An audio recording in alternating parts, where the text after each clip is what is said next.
دنیا کے اندر ہمارا واسطہ جن لوگوں سے پڑتا ہے ان کا تعلق، ان کی کیٹیگری دو ہی قسم کی ہوا کرتی ہے۔ یا تو ہمارے سامنے ایسا شخص ہوگا جس کی ساری زندگی اور اس کی زندگی کی ساری ایفرٹ، ساری کوشش دنیا کے اندر لگ گئی ہوگی، تو یا تو دنیا کے اندر ہمارا تعلق، ہمارے واسطہ ایسے شخص کے ساتھ ہوگا، یا پھر ایسا شخص تو نہیں ہوگا لیکن دوسری کیٹیگری میں وہ شخص آتا ہے کہ ہمارا تعلق جب پڑے گا تو ممکن ہے وہ شخص ایسا ہو کہ جس کا زندگی کا بہت بڑا حصہ یا زندگی کی کوشش، زندگی کی ایفرٹ دنیا کمانے میں نہیں لگی، اس نے مال کمانے کے اندر اپنی پوری جان نہیں لگا دی، اس نے دولت، جائیداد، عزت اور شہرت اور ناموری کمانے کے اندر اس نے اپنی پوری زندگی نہیں لگا دی، اپنی پوری کوشش نہیں لگا دی، بلکہ اس نے زندگی ایسے گزاری کہ اس کا رب بھی راضی ہو جائے اور اس کا مصطفیٰ بھی راضی ہو جائے۔ تو اب ہمارا تعلق جب ان دو قسم کے لوگوں سے پڑتا ہے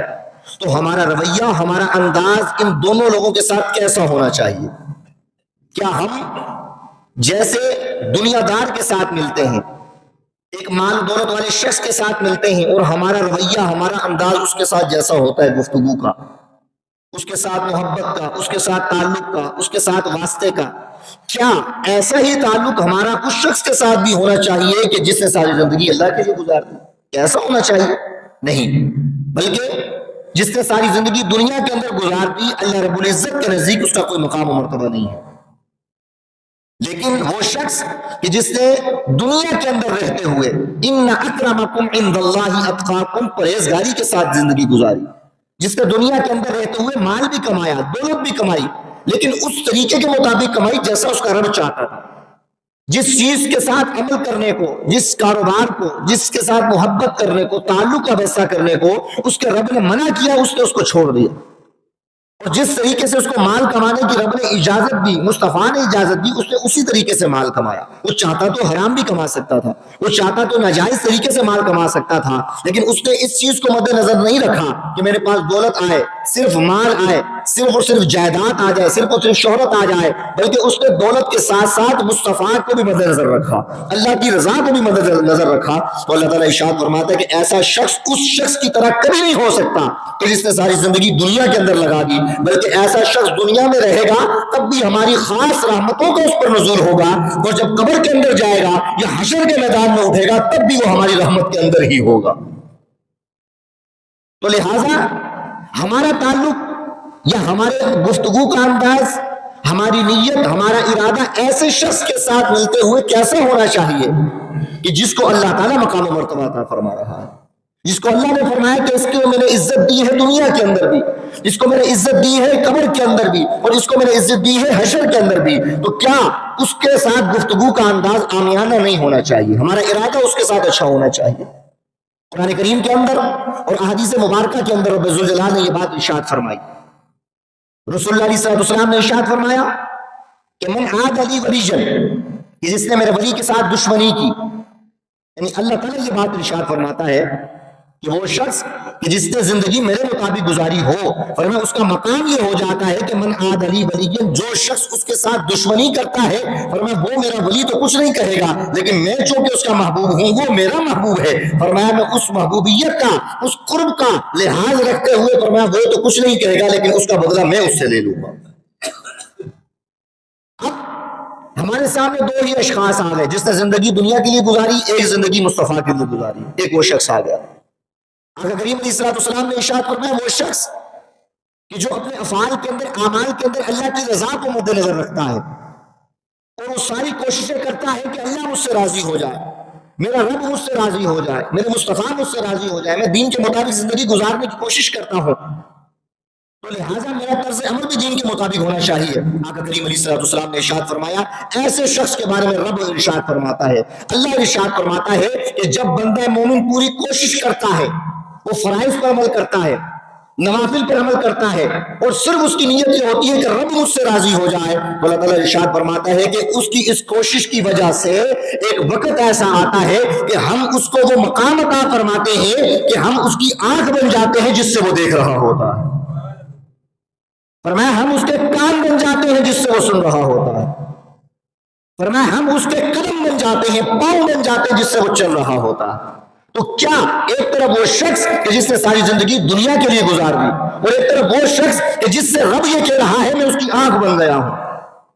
ایک طرف وہ شخص کہ جس کے بارے میں رب فرما رہا ہے کہ میں اس کا کان بن گیا ہوں، ایک طرف وہ شخص جس کے پاؤں کے بارے میں اللہ فرما رہا ہے کہ میں پاؤں بن گیا ہوں جس سے وہ چلتا ہے، تو یہ دونوں برابر کیسے ہو سکتے ہیں؟ یقینی طور پر برابر نہیں ہو سکتے، ان کا مقام و مرتبہ برابر نہیں ہو سکتا۔ جب مقام و مرتبہ برابر نہیں ہو سکتا، جب ان کی حیثیت، ان کی وقعت اللہ کے نزدیک برابر نہیں ہو سکتی، جب اللہ کے نزدیک وہ برابر نہیں ہو سکتے، تو ہمارے نزدیک بھی یہ دونوں برابر نہیں ہونے چاہیے۔ لہذا ہمارا انداز، ہمارا رویہ، ہمارا طرز ایسے شخص کے ساتھ جو دنیا دار ہو اس کے ساتھ الگ ہونا چاہیے، لیکن جب ہمارے سامنے ایسا شخص آ جائے کہ جس کی نسبت خدا کے ساتھ جڑ گئی، جس کی آنکھ کو رب نے کہا اس کی آنکھ کے ذریعے میں دیکھتا ہوں،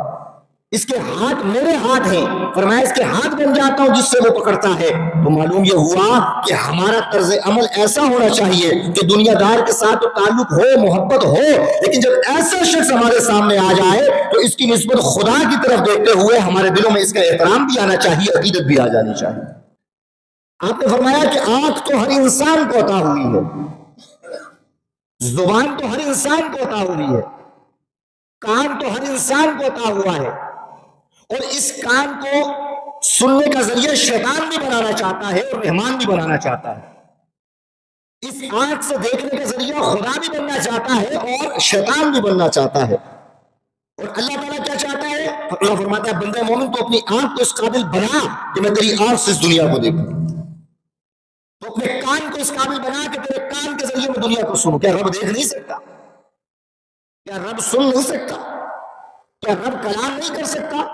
وہ تمام چیزیں کرنا کر سکتا ہے، ان اللہ علی کل شیء قدیر، وہ تمام چیزوں پر قادر ہے، لیکن رب بندہ مومن سے جو ارادہ رکھتا ہے،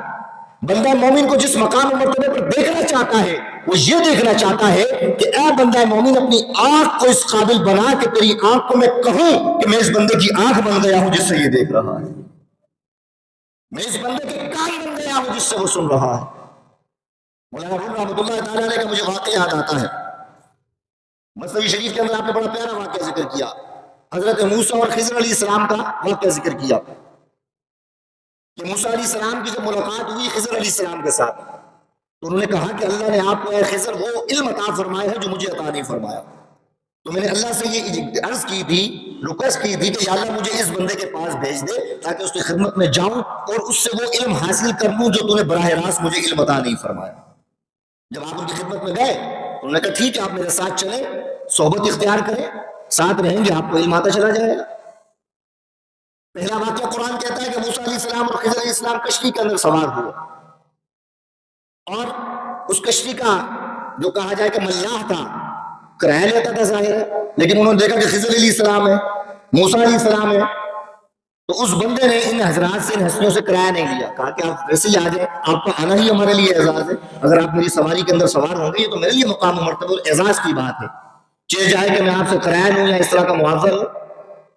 تو موسیٰ علیہ السلام، خضر علیہ السلام اس کشتی کے اندر سوار ہو کر چل پڑے۔ ابھی کشتی تھوڑی ہی دور گئی تھی کہ موسیٰ علیہ السلام یہ مشاہدہ کر رہے ہیں، قرآن کہتا ہے کہ کشتی کے اندر سوار ہونے کے بعد خضر علیہ السلام نے اس کشتی کو عیبدار کرنا شروع کر دیا، اس کے پھٹے اکھاڑنا شروع کر دیے، وہ صحیح سلامت کشتی تھی لیکن اس کے اندر عیب پیدا کرنا شروع کر دیا، اس کے اندر نقص پیدا کرنا شروع کر دیا۔ تو جب یہ بات ہو گئی تو موسیٰ علیہ السلام نے عرض کی کہ حضور آپ نے یہ کیسا کام کر دیا؟ ہم پر تو ان لوگوں کا احسان تھا کہ انہوں نے ہم سے کرایہ نہیں لیا، ہمیں عزت دی، ہمیں مقام دیا، ہمارا احترام کیا، تقدس کو سمجھا، اور ہم سے کرایہ نہیں لیا اور فری میں ہمیں کہا جائے کہ سوار کر لیا، ہمیں تو ان کا احسان مند ہونا چاہیے تھا، لیکن آپ نے یہ کیا معاملہ کیا کہ انہی کی کشتی کو عیبدار کرنا شروع کر دیا، نقصان پہنچانا شروع کر دیا، اس کے اندر نقص پیدا کرنا شروع کر دیا، اور اس کے حضور یہ بات میری سمجھ میں نہیں آتی، یہ تو ناانصافی والی بات ہے۔ تو قرآن گواہ ہے، خضر علیہ السلام نے فرمایا کہ اے موسیٰ بات یہ ہے کہ جو علم اللہ نے مجھے براہ راست عطا فرمایا آپ کو نہیں عطا فرمایا، اور اس علم کے ذریعے میں نے یہ چیز دیکھ لی تھی کہ اس دریا کے اندر، اس سمندر کے اندر، اس پانی کے اندر ڈاکو اور لٹیرا گھوم رہا ہے، ڈکیت ٹائپ کے لوگ، چور ٹائپ کے لوگ گھوم رہے ہیں، اور ان کا کام صرف یہی ہے کہ جب وہ دریا کے اندر، سمندر کے اندر، پانی کے اندر جب وہ دیکھتے ہیں کوئی کشتی اچھی ہوتی ہے، خوبصورت ہوتی ہے، صحیح سالم ہوتی ہے، تو ایسی کشتی کو ہتھیا لیتے ہیں، اسے چھین لیتے ہیں۔ تو کہا کہ میں جب اس کشتی کے اندر سوار ہوا تو میں نے دیکھا کہ یہ کشتی بڑی خوبصورت ہے، اس کے اندر کوئی عیب نہیں ہے، کوئی نقص نہیں ہے۔ تو چونکہ وہ سارے کے سارے ڈاکو آئے ہی اس لیے تھے تاکہ صحیح سلامت کشتیوں کو، خوبصورت کشتیوں کو ہتھیا لیں، تو مجھے یہ پتا چل گیا کہ اس کی کشتی جس کنڈیشن میں ہے تو لازمی طور پر، یقینی طور پر آگے جا کر وہ ڈاکو اس کشتی کو ہتھیا لیں۔ تو کہا ان کا ہم پر اتنا بڑا احسان تھا، تو میں نے چاہا کیوں نہ اس کے اندر نقص پیدا کر دیا جائے، اس کشتی کے اندر نقص پیدا کر دیا جائے، عیب پیدا کر دیا جائے، تاکہ اگر وہ ہتھیانے کے لیے، ڈکیتی کرنے کے لیے آئے بھی تو اس کے اندر نقص دیکھتے ہوئے، عیب دیکھتے ہوئے اس کو چھوڑ کر چلے جائے۔ تو کہا بظاہر تمہیں یہ لگ رہا ہے کہ میں نے اس کے اندر نقص پیدا کیا، لیکن یہ چھوٹا سا نقص، چھوٹا سا عیب بہت بڑے سانحے اور بہت بڑے نقصان سے بچا رہا ہے۔ تو مولانا روم رحمۃ اللہ تعالیٰ علیہ فرماتے ہیں یہی مثال انسان کے دل کی ہے کہ انسان کا دل بھی کشتی کی مانند ہے۔ اللہ تعالیٰ نے اس انسان کے دل کو پیدا فرمایا، تخلیق فرمایا، اور انسان کو اختیار دے دیا اور کہا کہ اے بندے مومن، اللہ رب العزت کی شان و عظمت اتنی بلند و بالا ہے کہ اگر یہ زمین و آسمان میں سمانا چاہے تو نہیں سما سکتا، اگر یہ آسمانوں میں سمانا چاہے تو سما نہیں سکتا۔ یہ زمین و آسمان چھوٹے ہیں، رب کی شان و عظمت بہت بلند و بالا ہے، نہ یہ آسمان میں سما سکتا ہے، نہ زمین میں سما سکتا ہے، نہ مشرق و مغرب میں سما سکتا ہے، لیکن بندہ مومن تیرے دل کو میں نے اتنی وسعت عطا فرمائی ہے کہ اگر رب سما سکتا ہے تو بندہ مومن کے دل میں سما سکتا ہے۔ تو مولانا روم فرماتے ہیں جب رب ذوالجلال نے بندہ مومن کے دل کو اتنی وسعت عطا فرمائی تو فرمایا اس کے دل کے اندر یہ صلاحیت ہے، اس کے دل کے اندر وہ وسعت ہے کہ رب اس کے اندر سما سکتا ہے، تو فرمایا اس کو اختیار دے دیا۔ اب جبرن رب اس کے دل میں نہیں آئے گا، رب کا نور مجبور کر کے اس کے دل میں نہیں آئے گا کہ انسان نہ چاہے تب بھی رب اس کے دل میں آ جائے۔ فرمایا یہ نہیں ہو سکتا، یہ اس کشتی کی مانند ہے۔ اگر تو یہ اس دل کو باطل اور شیطان کے رستوں پر چلتے ہوئے اپنے دل کے اندر خواہشات پیدا کرے گا، دنیا داری اس دل کے اندر لگا لے گا اور اپنے دل کو دنیاوی خواہشوں اور آرزو کے ذریعے مزین کر دے گا، خوبصورت بنا لے گا، تو فرمایا کبھی بھی رب اس کے دل میں نہیں آئے گا، بلکہ ان تمام آرزوؤں کو دیکھتے ہوئے ابلیس اس کے دل میں آ جائے۔ تو فرمایا اللہ رب العزت نے بندہ مومن کے دل کو بنا کر انسان کو اختیار دیا۔ فرمایا اس دل کے اندر رب بھی آنا چاہتا ہے، اس دل کے اندر شیطان بھی آنا چاہتا ہے، تو اے بندہ مومن میں نے تجھے اختیار دیا، اگر تو رب کو اس دل میں لانا چاہتا ہے تو اپنے دل کے اندر اس رب کی طلب پیدا کر، رب ایک نہ ایک دن تیرے دل میں آ جائے گا۔ لیکن اگر تو اس دل کے اندر دنیاوی محبتوں کو رکھے گا، رب کو چھوڑ دے گا، تو فرمایا رب کبھی بھی تیرے دل میں نہیں آئے گا، بلکہ ابلیس شیطان تیرے دل میں آ جائے گا۔ تو یہی بات فرمائی، فرمایا تو اللہ فرماتا ہے بندہ مومن جب میرا قرب تلاش کرتا ہے، جب بندہ مومن نماز پڑھتا ہے اور اپنے دل میں نوافل پڑھتا ہے، دیگر اعمال صالحہ کرتا ہے اور دل کے اندر خواہش رکھتا ہے کاش میرا رب اس دل کے اندر آ جائے، یہ طلب رکھتا ہے، تو اللہ فرماتا ہے وقت ایسا آ جاتا ہے کہ میں اس کی آنکھ بن جاتا ہوں جس سے وہ دیکھ رہا ہوتا ہے، فرمایا میں اس کے کان بن جاتا ہوں جس سے وہ سن رہا ہوتا ہے، میں اس کے پاؤں بن جاتا ہوں جس سے وہ چل رہا ہوتا ہے۔ تو میں کہتا ہوں کہ وہ شخص، وہ آنکھ، وہ کان اور وہ پاؤں کتنے عظیم ہوں گے کہ جس آنکھ کو رب کہہ رہا ہے میں ساتھ سے دیکھ رہا ہوں۔ تو یہ آنکھ، اس آنکھ کے ذریعے شیطان بھی دنیا کو دیکھنا چاہتا ہے، رحمان بھی دیکھنا چاہتا ہے۔ اب ہم پر ہے کہ ہم اس آنکھ کو کس کے آنے کا ذریعہ بناتے ہیں، اجازت دیتے ہیں کہ رب ہماری اس آنکھ کو اس قابل بنائے کہ رب اس آنکھ کو کہے کہ میں اس آنکھ سے دیکھنا چاہتا ہوں، یا پھر ہم شیطان کو دعوت دیتے ہیں، شیطان کو دعوت دیتے ہیں کہ وہ ہمارے کانوں کے ذریعے دنیا کو سنے، یا پھر شیطان کو دعوت دیتے ہیں کہ وہ ہماری آنکھوں کے ذریعے دنیا کو دیکھے، یا ہم شیطان کو یہ دعوت دیتے ہیں کہ وہ ہمارے پاؤں اور ہاتھوں کے ذریعے دنیا کے اندر تصرف کرے۔ یہ کیسے ہوگا؟ اولیاء اللہ فرماتے ہیں کہ دنیا کے اندر ہر چیز کو اگر تم غور و فکر کرو تو ہر ایک ذرہ تمہیں تمہارے رب کے ہونے کا ثبوت دے دے گا۔ غور و فکر کرو، دنیا کے اندر کائنات کا ذرہ ذرہ تمہیں بتائے گا کہ اس کا پیدا کرنے والا رب کی ذات موجود ہے۔ اولیاء نے فرمایا ہم پانی پیتے ہیں ہمیں رب یاد آ جاتا ہے، فرمایا ہم خوشبو سونگتے ہیں ہمیں رب یاد آ جاتا ہے، فرمایا ہم کھانا کھاتے ہیں رب یاد آ جاتا ہے، فرمایا ہم آسمانوں کو دیکھتے ہیں رب یاد آ جاتا ہے۔ تو ہم سوال کرتے ہیں کیسے یاد آ جاتا ہے؟ پانی تو ہم بھی پی رہے ہیں، ہمیں تو کبھی رب یاد نہیں آیا. کھانا ہم بھی کھا رہے ہیں لیکن کھانا کھانے کی وجہ سے تو رب یاد نہیں آیا. تو کہ رب یاد اسی کو آتا ہے، رب ان چیزوں میں دکھائی اسی کو دیتا ہے جس نے اپنی آنکھ کو اس قابل بنایا ہو کہ رب اس کی آنکھ سے دنیا کو دیکھ رہا ہو. وہ کیسے اولیاء اللہ سے پوچھا گیا کہ حضور بتائیں کیسے پانی پیا؟ ہم نے بھی پانی گلاس میں پانی پیا، ہمیں تو رب یاد نہیں آیا. ہم نے باغات کو دیکھا، ہمیں تو رب یاد نہیں آیا.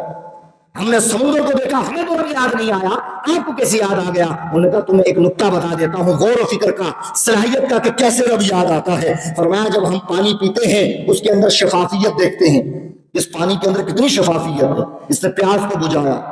اس نے سکون پیدا کیا دل کے اندر، اور یہ چیزوں کو پاک کر دیتا ہے، صاف کر دیتا ہے. کہا جب ہم پانی پیتے ہیں اس کی شفافیت کو دیکھتے ہیں، اس کے پاک کرنے کو، طہارت کرنے کو دیکھتے ہیں، تو ہم یہ سوچتے ہیں کہ اگر اس پانی کے اندر اتنی شفا ہے، اگر اس پانی کے اندر اتنی طہارت ہے، تو اس کے پیدا کرنے والے رب کے اندر کتنی طہارت ہوگی. تو آپ اندازہ فرمایا ہمیں کیوں نظر نہیں آتا؟ کہا اس لیے کہ تم نے اپنی آنکھ کو اس قابل بنایا نہیں کہ رب تمہاری آنکھ کو کہے کہ میں اس آنکھ سے دیکھ رہا ہوں. تم نے اپنے دل کو اس قابل بنایا ہی نہیں، اس دل کے اندر خدا کے نور کا نزول ہونا شروع ہو جائے. ہم نے جب اپنے دلوں کے اندر، ہم نے جب اپنی آنکھوں کے اندر، ہم نے جب اپنے کان کے اندر، اپنی زبان کے اندر اپنے وجود کو صرف دنیا کمانے میں لگا دیا، دنیا کے اندر شہرت کمانے میں لگا دیا، کسی کے اندر اپنے آپ کو عزت کمانے میں لگا دیا، کسی بھی طریقے سے بس مال آ جائے، کسی بھی طریقے سے دولت آ جائے، کسی بھی طریقے سے میرے پاس جائیداد آ جائے اور میں مالی لحاظ سے مضبوط ہو جاؤں، افرادی قوت آ جائے، پاور کے لحاظ سے مضبوط ہو جاؤں، تو کبھی بھی اس دل کے اندر اس رب کا نزول نہیں ہو سکتا. کبھی بھی اس آنکھ سے ہم اس رب کے بنائی ہوئی مخلوق کو نہیں دیکھ سکتے جیسا رب چاہتا. اس لیے آپ نے فرمایا، میں بھی قول ذکر کر رہا تھا، انہوں نے کہا اپنی آنکھ کو اس قابل بناؤ کہ رب تمہاری آنکھ سے اس کائنات کو دے. وہ دیکھنا چاہتا ہے، اس کائنات کو دیکھنا چاہتا ہے. تو اپنی آنکھوں کو اس قابل بنائیں. وہ کب ہوگا؟ جب ہم اس آنکھ سے وہ دیکھیں گے جو رب چاہ رہا ہے، جب ہم اپنے کانوں سے وہ سنیں گے جو رب چاہ رہا ہے. یہی تو تقویٰ ہے، یہی تو پرہیزگاری ہے. اللہ نے فرمایا ان اکرمکم عند اللہ اتقاکم، میرے نزدیک مقام و مرتبہ اسی وقت بلند ہوگا جب تمہارے اندر تقویٰ پیدا ہو جائے گا، جب تمہارے اندر پرہیزگاری پیدا ہو جائے گی. وہ کیسے پیدا ہوگی؟ جب آنکھ وہ دیکھے گی جو رب چاہتا ہے، جب کان وہ سنیں گے جو رب چاہتا ہے، دل وہ سوچے گا، وہ خیال لائے گا جو رب چاہتا ہے، پاؤں چلے گا اس طرف جہاں پر رب چاہتا ہے. اللہ فرماتا ہے جتنا تقویٰ تمہارے اندر زیادہ ہوتا چلا جائے گا، مقام و مرتبہ بھی اتنا بلند ہوتا چلا جائے گا. لیکن آج ہماری نگاہیں دنیا داری والی ہو گئی. میں نے عرض کیا نا کہ وہ شخص ہمارے سامنے آئے کہ جس نے دنیا کے اندر ساری زندگی لگا دی، ایک بڑی گاڑی سے اتر رہا ہو، مال و دولت اس کے پاس زیادہ ہو، تو ہماری نگاہ میں اس کی عزت زیادہ ہونا شروع ہو جاتی ہے. اور ایک طرف وہ شخص ہو کہ جس نے تقوی اور پرہیزگاری کے مطابق زندگی گزاری ہو، ہمارے دل میں اس کی وہ کبھی پیدا نہیں ہوتی. تو کیا جس نے تقوی کے مطابق زندگی گزاری ہے اور ایک طرف جس نے دنیا داری کے اندر زندگی گزاری ہے، کیا دونوں برابر ہو سکتے ہیں؟ ہمیں کبھی بھی برابر نہیں ہو سکتے. کہ ہم جن سلاسل کے ساتھ جڑتے ہیں، ہم کہتے ہیں میں قادری ہوں، سلسلہ قادریہ سے میرا تعلق ہے. میں کہتا ہوں میں نقشبندی ہوں، میرا سلسلہ نقشبندیہ سے میرا تعلق ہے. سہروردی ہوں، چشتی ہوں، میرا ان کے ساتھ تعلق ہے. جہاں پر یہ ٹائٹل اپنے ساتھ لگانا یہ اعزاز کی بات ہے کہ ہمارا تعلق اولیاء کے ساتھ ہے. لیکن جہاں پر اولیاء اللہ کے ساتھ اپنی نسبت جوڑنے کو ہم اعزاز سمجھ رہے ہیں، وہاں پر اللہ کی حجت بھی قائم ہو رہی ہے. اس لیے کہ علماء کا کیا کام ہوتا ہے، ائمہ کا کام کیا ہوتا ہے کہ وہ آپ کو شریعت کے مسائل بتاتے ہیں، آپ کو بتاتے ہیں کہ شریعت کے اندر حلال کیا ہے، حرام کیا ہے. آپ نماز پڑھیں، نماز کے اندر واجبات کیا ہیں، فرائض کیا ہیں، شرائط کیا ہیں، وہ آپ کو ظاہری شریعت کے معاملات بتاتے ہیں. لیکن جب آپ کسی بزرگ کے پاس جاتے ہیں اور کہتے ہیں میں قادری ہوں، آپ کہتے ہیں میں نقشبندی ہوں، آپ کہتے ہیں میں سہروردی ہوں، آپ کہتے ہیں میں چشتی ہوں، تو اس کا مطلب یہ ہوتا ہے کہ آپ اس شخص کے ساتھ اپنی نسبت جوڑ رہے ہیں، اپنا تعلق اس شخص کے ساتھ جوڑ رہے ہیں جو شریعت کے بعد، شریعت پر عمل کرنے کے بعد انسان کا ظاہر و باطن کیسے پاکیزہ ہوتا ہے، اس شخص کے ساتھ اپنی نسبت جوڑ رہے ہیں. تو قیامت کے دن آپ یہ نہیں کہہ سکتے کہ ہمارے پاس کوئی بتانے والا نہیں آیا. قیامت کے دن آپ یہ نہیں کہہ سکتے کہ ہمارے پاس کوئی تھا ہی نہیں جو ہمیں بتاتا کہ شریعت پر عمل کیسے کرنا ہے. ہمیں بتایا نہیں گیا کہ قرآن پر عمل کر کے اس کی روحانی طاقت کیسے حاصل کی جائے گی، اپنے ظاہر و باطنی جو بیماری ہے اس کو کیسے دور کیا جائے گا. تو لہٰذا میں کہتا ہوں وہ شخص جو اپنے آپ کو نسبت کے ساتھ کسی کے ساتھ جوڑتا ہے، تو جہاں پر وہ اعزاز سمجھ رہا ہے کہ میں ان بزرگان دین کے ساتھ اٹیچ ہوں، میری نسبت ہے، وہاں وہ اس حساسیت کو بھی سمجھے کہ اگر نسبت جڑ رہی ہے تو اعمال اور کردار بھی ان کے ساتھ جڑنا چاہیے، کیونکہ ان بزرگان دین کا جو مدعا اور بیسیکلی جو ان کا کام تھا وہ یہ تھا کہ شریعت کے ساتھ ساتھ ان کے باطن کی بیماریوں کو بھی دور کیا جائے۔ لیکن اگر ان بزرگان دین کے ساتھ نسبت کی وجہ سے، ان کے ساتھ تعلق وابستہ ہونے کے بعد بھی اگر ہمارے دلوں کے اندر حسد پایا جا رہا ہو، ہمارے دلوں کے اندر تکبر پایا جا رہا ہو، ہمارے دلوں کے اندر بدنیتی پائی جا رہی ہو، تو معلوم یہ ہوا کہ انہوں نے تو اپنے ساتھ نسبت جوڑ کر بیان کر کے، تقریر کر کے، تربیت کر کے اپنا حق ادا کر دیا، لیکن اگر ہم اس پر عمل نہیں کر رہے تو اللہ کی بارگاہ میں کوئی بہانہ بنانے کے ہمارے پاس کوئی دلیل موجود نہیں، لیکن ہم نے کہہ دیا کہ ہمارے پاس علماء موجود تھے جو شریعت کا مسئلہ بتا رہے تھے، اور نسبت جوڑ کر کہہ دیا کہ اس کی جو روحانی باطنی کیفیت تھی وہ بزرگان دین نے ہمیں بتائی۔ لہٰذا ہمیں چاہیے کہ ایسے بزرگان دین کے ساتھ اگر جڑے ہیں تو یہ ہمارے لیے بہت بڑی اعزاز کی بات، ہمارے لیے بہت بڑی فضیلت کی بات ہے، لیکن یہ فضیلت، یہ اعزاز اس وقت کام آئے گا جب ہمارا اٹھنا بیٹھنا بولنا چالنا ہمارے نسبت والے لوگوں کے ساتھ ہو جائے۔ رسول اللہ علیہ السلام کا فرمان موجود ہے، فرمایا اے لوگوں یاد رکھنا کہ جس کے اعمال، جس کا کردار اس کو آگے نہیں لے کے جاتا، جس کے افعال، جس کے اعمال اس کو اللہ کی بارگاہ میں مقبول نہیں کرتے، فرمایا وہ نہ سمجھے کہ اس کا نسب اس کو بارگاہ الہی میں لے کر جائے، کبھی بھی اس کا نسب اس کو نہیں لے کے جائے۔ وہ کہ میں فلاں پیر کا بیٹا ہوں، فلاں عالم کا بیٹا ہوں، میرا تعلق فلاں ذات کے ساتھ ہے، میں نمازیں نہ بھی پڑھوں تو میں بخشا گیا ہوں،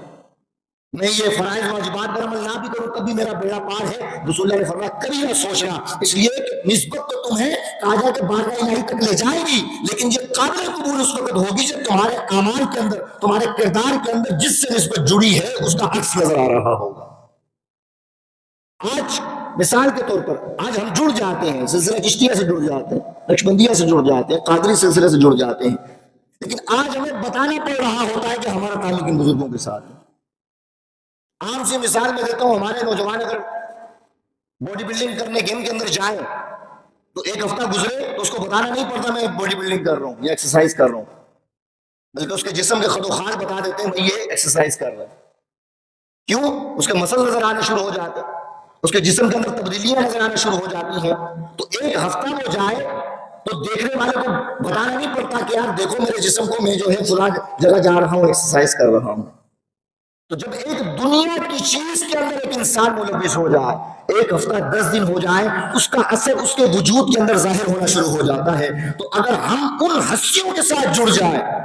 اور ان نسبت والے لوگوں کے ساتھ جڑ جائیں کہ جن کے کردار کو دیکھ کر، جن کے ظاہر و باطن کو دیکھ کر لگتا ہے کہ اللہ کی رحمتوں کا نزول ان پر ہو رہا ہے، اور ہمارا ان پہ جڑنے کے بعد بھی ہمیں بتانا پڑے کہ ہماری نسبت ان کے ساتھ ہے، تو ہمیں سوچنا چاہیے کہ نسبت کیسی ہے ہمارے ان کے ساتھ۔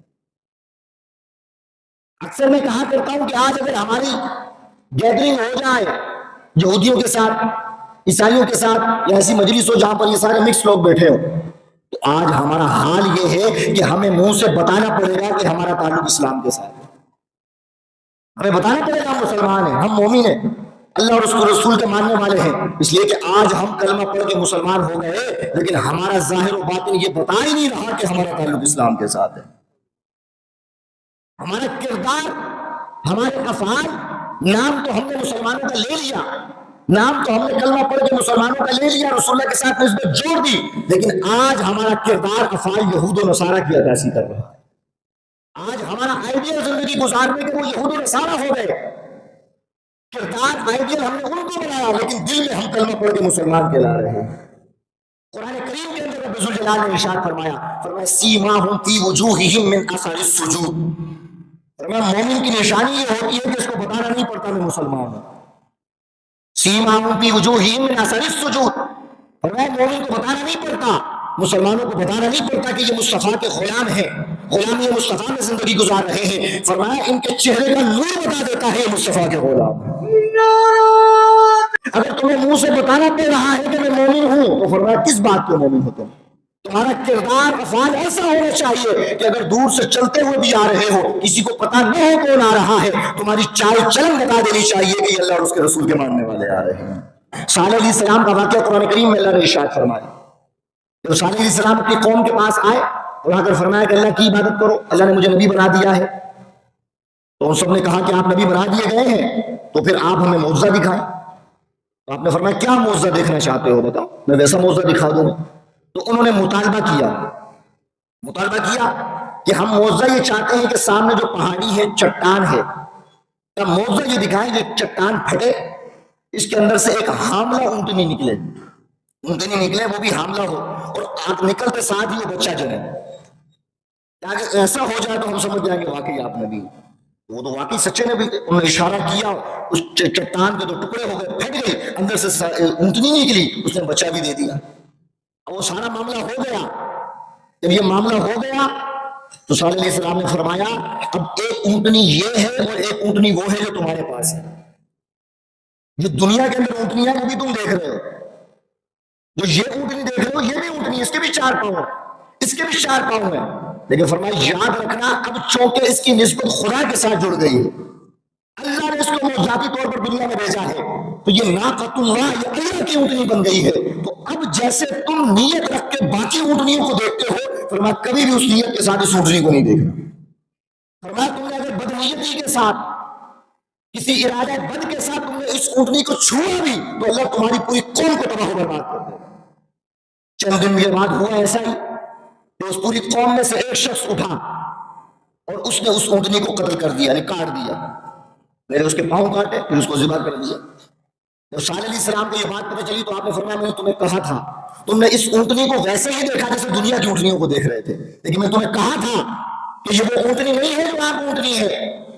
دنیا کی اونٹنی کو اگر تم ذبح کرتے، اس کے ساتھ ظلم کرتے، تو اس کا مالک اپنی حیثیت کے مطابق تم سے بدلہ لیتا، لیکن اس کا مالک خود خدا تھا۔ جب تم نے اس کو جب بری نیت سے چھو لیا ہے، اس کے ساتھ ظلم کیا ہے، تو یاد رکھنا اس کا مالک کون ہے، وہ مالک اب تم سے بدلہ لے گا۔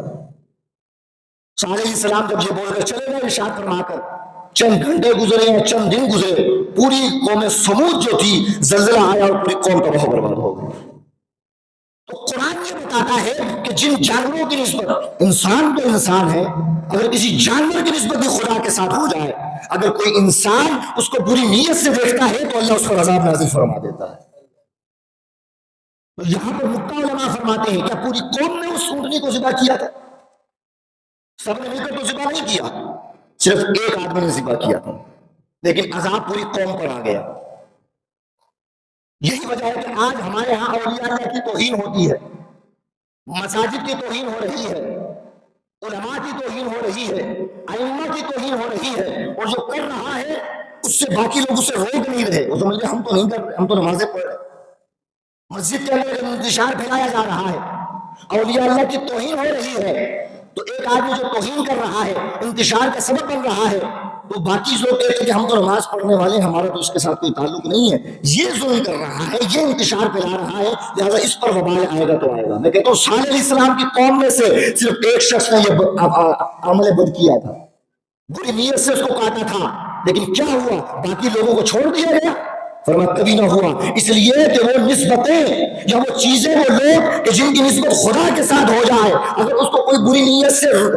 چھوئے، اس کو ٹچ کرے، اللہ اس کو بھی عذاب میں مبتلا کر دیتا ہے، لیکن اگر کوئی دیکھ کر اس کے خلاف نہ کھڑا ہو، اللہ اس کو بھی نازل فرما دیتا ہے۔ تو لہٰذا یہ نہ سوچے کہ اولیاء اللہ کی توہین ہو رہی ہے ہم تو نہیں کر رہے، اگر مساجد کی توہین ہو رہی ہے تو ہم تو نہیں کر رہے، ہمارا کیا تعلق، ہم تو اپنی نمازیں پڑھ رہے ہیں۔ یہ واقعہ ہمیں بتاتا ہے آپ کچھ نہیں بھی کر رہے لیکن اس کے خلاف کھڑا نہ ہونا، اور صالح علیہ السلام اور اولیاء اللہ کی حمایت پہ نہ کھڑا ہونا، یہ بھی ایسا عمل ہے کہ جس کی وجہ سے اللہ تمہیں عذاب میں مبتلا کر سکتا ہے۔ تو وہ اونٹنی ہو، وہ مسجد ہو، وہ درگاہ ہو، وہ کوئی بھی چیز ہو جن کی نسبت خدا کے ساتھ جڑ جائے، اللہ فرماتا ہے اگر تم نے بری نیت کے ساتھ، برے ارادے کے ساتھ اس کو چھوا بھی، وہ تو کچھ نہیں کہے گا لیکن میں تم پر عذاب نازل فرما دوں۔ تمہیں مساجد کے اندر آ کر کیا کرنا چاہیے؟ اس کی دیکھ بھال کرنی چاہیے، اس کے اندر انتشار نہیں پھیلانا چاہیے، اپنے وجود سے اس کو آباد کرنے کی کوشش کرنی چاہیے۔ حضرت تمیم داری رضی اللہ تعالیٰ عنہ جب مسلمان ہوئے نئے تو آپ مسجد نبوی میں آئے، مسجد نبوی میں آئے اور آپ نے دیکھا، وہاں پر ماحول دیکھا تو وہاں پر اندھیرا تھا مسجد نبوی کے اندر، تو آپ گئے بازار کے اندر، جا کر آپ نے کچھ لالٹین یا اس وقت کے مطابق ایک روشنی کا بندوبست کیا، آ کر انہوں نے وہ ساری روشنی اٹھائی اور آ کر مسجد نبوی کے پلر کے ساتھ لگا دی، ستون کے ساتھ لگا دی،